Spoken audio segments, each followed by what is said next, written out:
So now I want to introduce our next session. And before I do, I want to share why I think this session is so critical. 35% of you think that your and beyond, so what you want to do next, is being on boards. You think that's an important next step in your career, which is great, but I hate to, I know we're supposed to be being uplifting, but I'm going to pour a little cold water on that because we have some headwinds. First of all, we're women. It's getting better. 16% of global, 16.9% of global board seats, 26% of US seats are women. So making progress, but still not enough. More to come. But where we're not making progress, and I think we have to all really work and commit to, is there's not a lot of marketers on boards. Very, very few. In the Fortune 100, about 0.5%, and more broadly, depending on where you look, 2 to 3%. So lots of work to do. They did a study, boards with marketing experience director, a marketing experience director, 3 percentage point increase in shareholder return. So it's not just good for us and our function, it's also good for the companies. So who better to lead this charge and help us get more on boards than the one and only Nora Denzel. So Nora, come on up and bring your panel up and let's do this. Let's get more women on boards. Yay. Yay. Are we on? Are we on now? We're on? Oh shit. Okay. Hello. Welcome. I'm so thrilled you're here. I'm enjoying the great indoors of Florida. Those of you lucky enough not to have come to the conference last year and meet me, I'm Nora Denzel. I'm old enough to be your mother.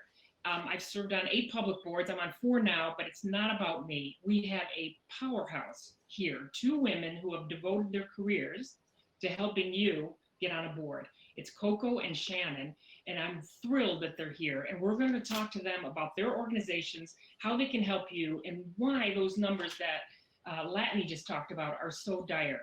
So let's get the introductions out of the way. Let me turn first to you, Coco. You're in my upper right. You're in the Carol Brady position of the day. So Patty Sellers told me to say, so tell me your story. Oh my gosh, okay.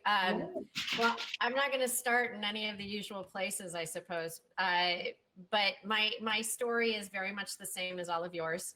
I actually represent one of those women who beat the odds to rise to the top. And I run an organization today and have for 4 years that I've been building that is a digital ecosystem of executive women in business. That's, VP level and above, women on boards, CEOs, investors. We're a broad national ecosystem. We're increasingly international, and we focus on community, think LinkedIn, learning, think Khan Academy for senior executives, and access to opportunity, think a marketplace for board seats and other kinds of opportunities as well.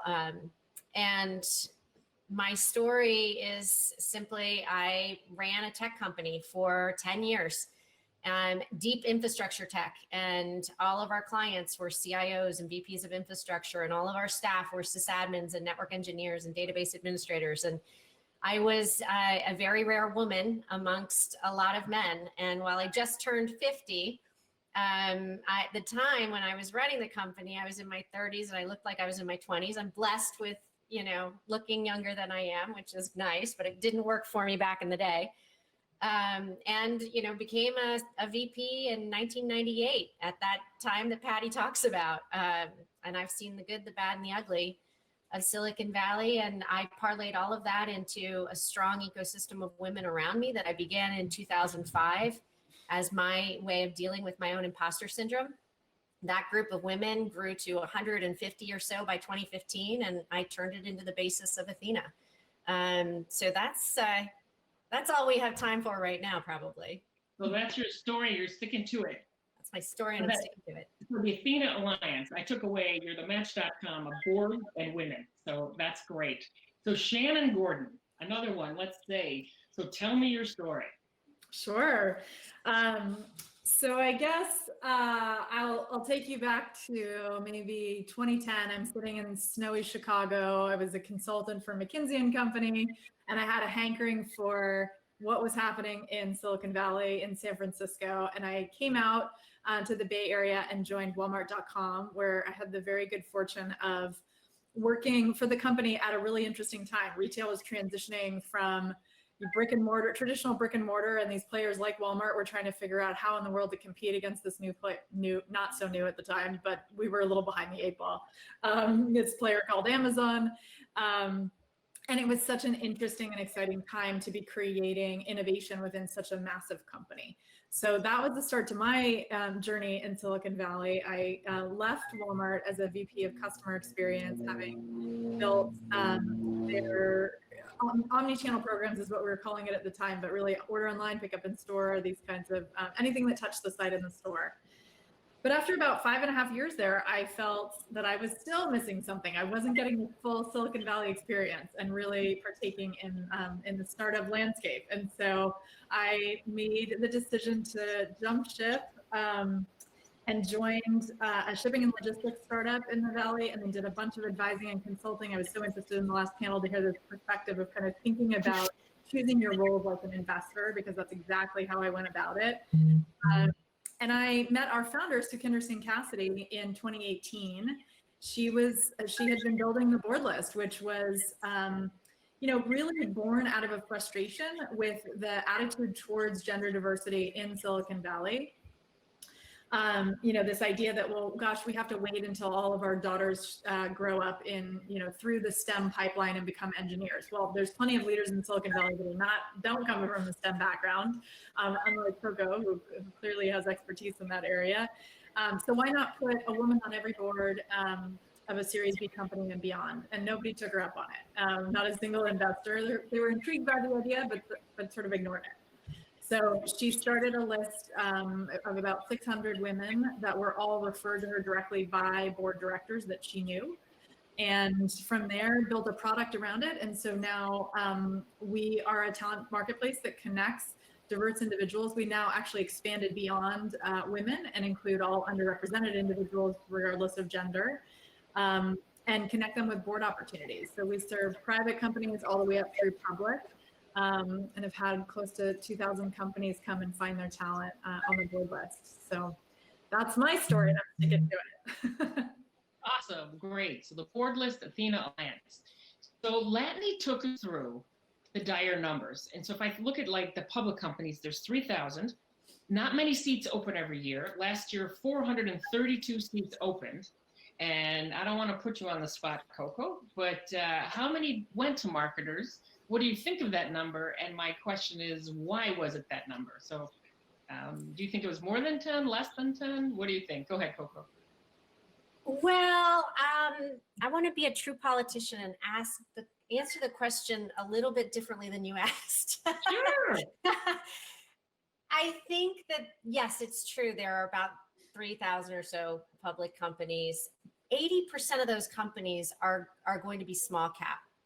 And we don't really pay attention to the small cap companies. We pay attention to the companies over $50 billion in market cap. And when we talk about 26% women on boards, we're really talking about the largest companies.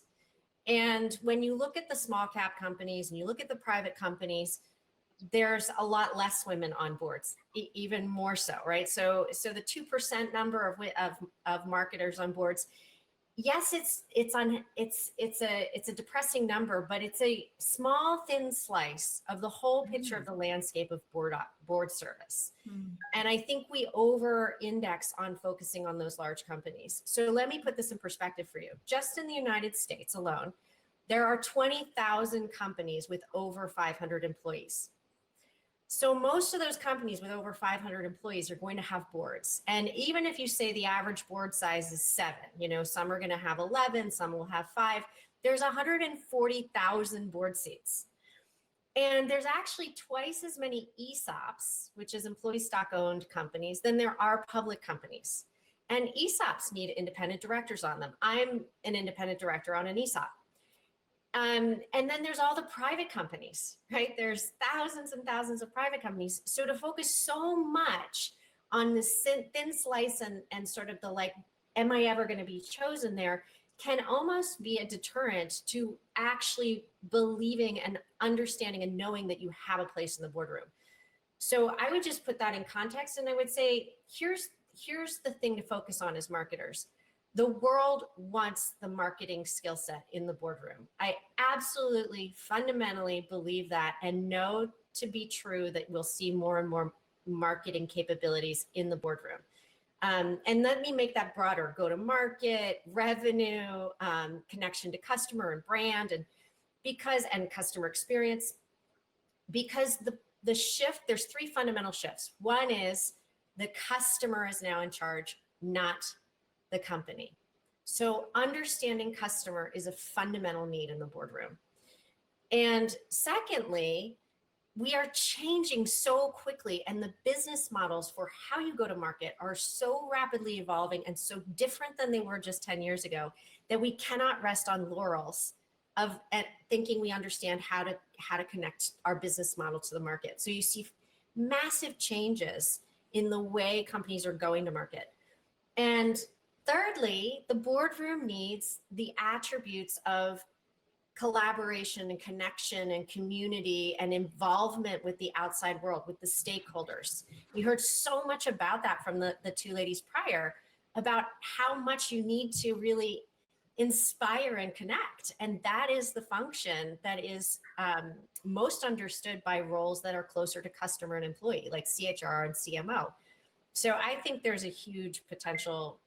I would say ignore the sad number, because there's a much bigger happy number to focus on. That's great advice for 2020. Just ignore the sad numbers. I totally agree with you. Totally agree with you. I think, so Shannon, you're in the deal flow of people that need people on boards, and you've got the board list, women. So I would assume marketers show up in glowing, you can't imagine the engineering people, and I'm one, show up as great on a board list. So are the marketers really good at telling their story, as Patty talked about, and shining and making sure they're in the right places where people are looking? That is a great question. And the answer is sadly no, often. I find whether you're a marketer or not, whether you're an engineer, a marketer, from any function, I find that one of the skills that is oftentimes missing from the most senior cohort of our candidates is the ability to present themselves really effectively to boards. And that ranges from small things like the level of sort of professionalism of a headshot, to the way that you talk about your value proposition boards, to I'm sure yours is lovely, Nora. To the way that you talk about your value proposition, to the way that you even articulate your experience in support of that value proposition. So I find it actually is not something that comes naturally, and something that people actually need to work at, even if they're a marketer. And I do believe, since the vast majority of our community is women, I actually do think that this is a component of, we can be really good at selling our product, our services, and not as good at selling ourselves, and just have a lack of comfort there that allows us to do it in a really effective way. Interesting. So we have to make ourselves the product. What do you think, Coco? You talk about a reverse search. What does that even mean? Yeah, and just to, sort of building on what Shannon was just saying there, in that sense, is that, think about the fact that, like, we were talking in the last session about becoming investors, right? Well, one way to become an investor is to join a board. And if you look at the Series A through late stage private companies, a lot of them are looking for marketers on the board. And they're looking for it specifically because of that sort of connection to growth and strategy.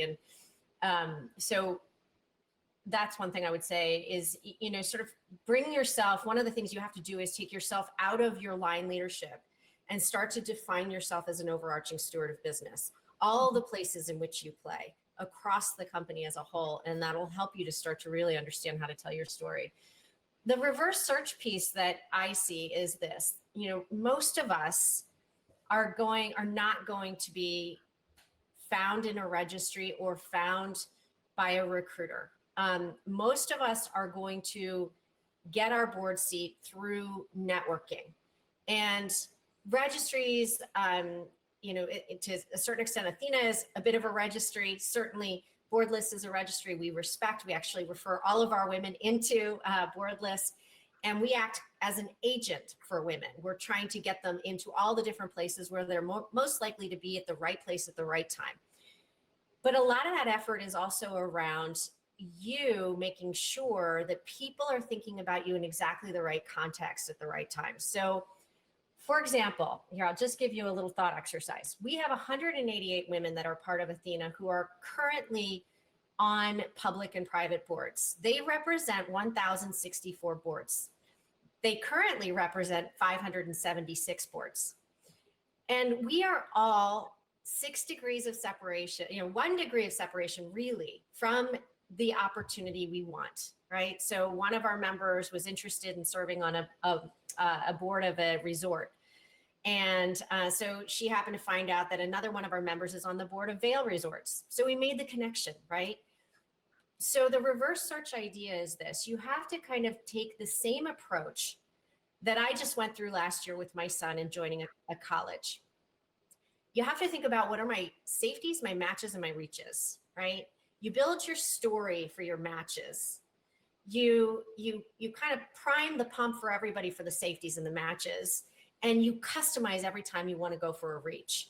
But in any of those kinds of circumstances, you need to somewhat boil the ocean for yourself as well as the community around you, and ask yourself, sort of in that safety match reach frame, which industries, what kind of problem statements, what kind of stage, what are the kinds of things that I really think that I match well to, and what's out there that represents that? What are the companies out there that represent that? So that you can say to people, companies like X, Y, and Z, industries like X, Y, and Z, problems like this, and give people specific ideas around the kinds of companies and even the specific companies you want access to, because they will help you get informational interviews like we got when we were kids coming out of college, right? And just connect you. And it doesn't mean that that's going to be a board opportunity for you, but it does mean it's going to get you closer in proximity to the kinds of things you want.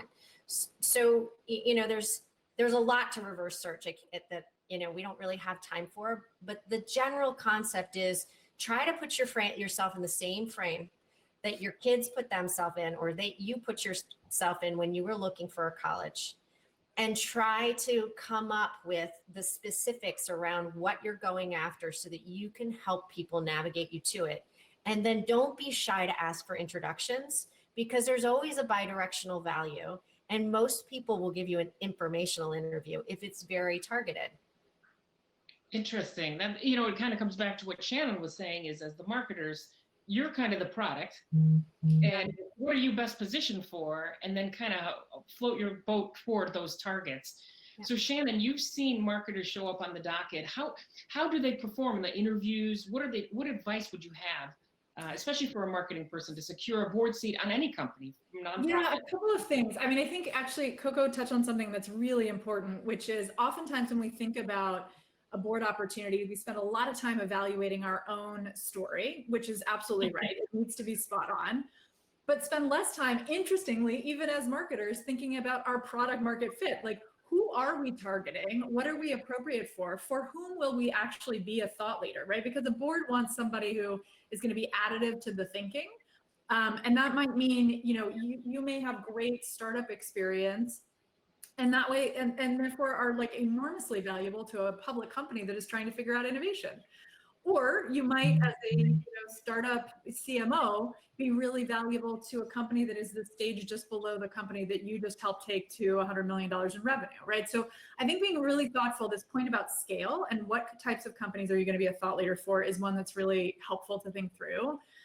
The second is you are targeting companies typically because you're really passionate about either the product or the industry or something that is going on there, right? And so you're also probably relatively informed about what that board might be talking about. Of course, none of us have that information exactly, but you could sure hypothesize. And if you're thinking about those conversations and you're thinking about, who's already on that board and what sort of skills they might be missing, you can actually get pretty close to assessing, am I going to be valuable? In what ways am I valuable? And how do I present myself as such? And of course, that has to be aligned with what, as Coco was saying, your matches. What are you best suited for and how you articulate that? You want to target companies that have that need. And overlaying all of this, it should be an area, of course, that you're passionate about, because boards indeed do take quite a bit of time and effort, and you want to do them well because, this is also contributing to your professional brand. So I guess my advice would be, don't only, think about your value proposition, think about everything Coco described around your story and sort of what those matches are. Then put yourself in the other shoes and think about it from the board perspective. What is it that they need? And make sure that you're developing some good product market fit with yourself as the product. And then the third is, certainly, I do think a lot of people, especially as senior executives, are used to having recruiters call them all the time. And Coco touched on this as well. It is, for board, it just often, sadly, doesn't work that way. Sometimes it does, but I would heavily lean on, certainly, often it does, right? Okay, you certainly could get a call from a recruiter, but I think much more likely that you will be able to take control of your search if you empower your network with the information that they need to have to get you to the right place. You have got to be able to articulate what it is that your ambitions are, why you think that you merit that spot on the board, and then ask for the right introductions to get you those conversations. That's going to be a much more likely path, I think, to the board seat. So that would be my advice for marketers. You should be well suited to this anyway. You just need to turn it towards you as opposed to the product and service you're used to selling. It was interesting, again, going back to Patty, she was so self-effacing and she's so accomplished. So it reminds me of what you were saying, Shannon. Questions are pouring in, and I forgot one little housekeeping thing. What's going to happen right after this, there'll be 8 lounges, and Coco's going to host one, Shannon's going to host one, I'm going to host one, and there'll be 5 others that'll host, and you can do rapid fire questions. So I didn't want you to think I'm ignoring your questions, which I am, but I'm trying to say that I'm not. But one that comes in a lot, and I saw it, is it's for either one of you. Some people tell us, hey, serve on a nonprofit board. That'll show that you're really interested in boards, and it'll give you enough experience that you can get picked up by an ESOP or a private or a public. What do you guys think of that? Either one of you. Well, so I think about that in a couple of different frames. One is, if you have a passion, join a nonprofit board because the nonprofits need you. So that aside, nonprofits operate with a structure that is very much similar to the structure in, almost identical ways, similar to the structure of public company boards. There's the committee structure, there's formal notes, there's a lot of thinking around, what goes into the formal minutes versus not. So, you serving on a nonprofit board, at least one of size, will actually create a experiential framework for you. So that's good for you. That's a great experience for you. And it makes you walk in not as a novice. I've never had a board say that they give credit to nonprofit experience. That said, the exceptions would be very large nonprofits, very notable nonprofits. If you're on the board of Stanford Children's Hospital or the Discovery Museum of San Jose, then absolutely. And those boards have board members who are on other prominent boards, so they can navigate you there. So the main thing I would say about nonprofit boards is do it for one of 3 reasons, or a combination of 3 reasons. 1, to get the experiential experience. 2, because you're passionate about it. And 3, to test your ability to put in the time. All right, very helpful. All right, let's go to another question. I'd be remiss, because we're all in Napa today. We're sitting here in California, virtually, and they passed another law in California. Not only, the first one was for women, second one is for women and other unrepresented groups. Shannon, I'll turn it to you. Is that helpful to us, hurtful? What do you think? Oh yeah, such an interesting question. So just to give, if you're not familiar with the legislation of 2018, California passed a law that required that every public company in the state of California have at least 1 woman on their board by the end of 2019, and then the thresholds ratchet up. In fact, by the end of 2021, California company boards need to have, I think it's 670 women join their board. So massive, massive opportunity there. One of the criticisms of that legislation was that it did not include any specification around racial diversity or ethnic diversity. And so just, I believe it was last month, although what is time in 2020? It might've been 2 months ago. Legislation just passed a very similar bill to the one for women for racial and ethnic diversity. This does not hurt us. Well, one, the legislation in California regarding women still exists. And as I said, 670 seats open to women this year. That's an incredible number just in this state. And by the way, when that legislation passed, we saw kind of a halo effect, right? Because when it was in the press, it wasn't just publicly traded companies, it was also private companies. And then it wasn't just in the state of California, it was companies everywhere. I mean, this conversation has been elevated to a level that it almost doesn't matter that this legislation is just happening in California. So massive opportunity. I think the moment we start thinking about this as a zero-sum game, and that, you know, a person of color getting a seat versus a woman, we start getting into a lot of trouble. I think the more that we can rise all boats, the better. So there is a ton of opportunity out there. Boards, the number one topic, I think, probably with regards to board recruiting is board diversity. There's not out there that's not thinking about it. And they think about that from a gender perspective. They think about it from a racial diversity perspective. They think about it from a functional expertise, industry expertise. It is about high performing boards. So go after it and get it. Yay, that's awesome. All right, we have waning minutes and we're gonna break out into those 8 lounges. We'll do the speed round. Coco, if somebody was doing Facebook or something during this, what is your top takeaway for marketers to get on board? What's your best piece of advice? Well, my best piece of advice is, you know, I heard some of this in Lotany this morning and in our breakouts. You know, it's super easy to wonder whether you've got what it takes, or wonder how you compare. You wonder how you compare in relation to all the other fabulous people you see getting on boards and making it through IPOs and whatever. And there's enough to go around.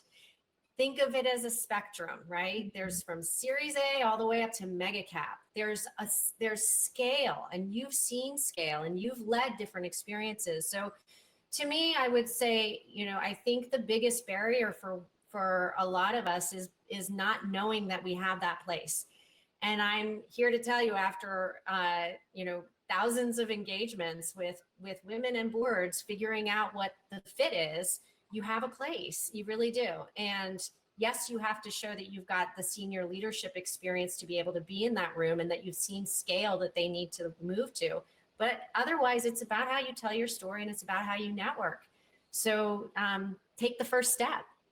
Wow, very helpful and very uplifting. I needed it for 2020. Shannon, best piece of advice you could give? Yeah, I don't know if this necessarily is my best piece, but hopefully additive to this conversation. One thing we haven't talked about is the fear of specificity. I find very often people hesitate. They want to paint themselves as kind of jack of all trades, and you know, this very general expert, and they've worked in 10 different industries, and they want to tell you every skill they could ever do.